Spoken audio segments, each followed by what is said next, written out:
If there's one thing that people struggle with today is commitment.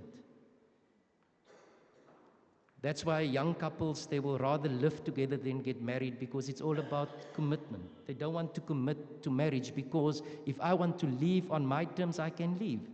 I don't have to be committed to you, because marriage is a commitment.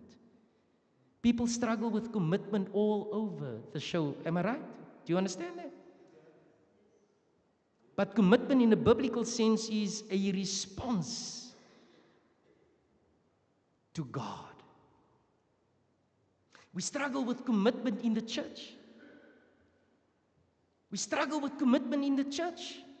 People don't want to commit them to anything. Why? Because you think you commit yourself to a ministry, you commit yourself to do something, you commit yourself for something, and that commitment is going to mess up your plans, my program. And that's why we sit with this issue that people can't commit to anything anymore.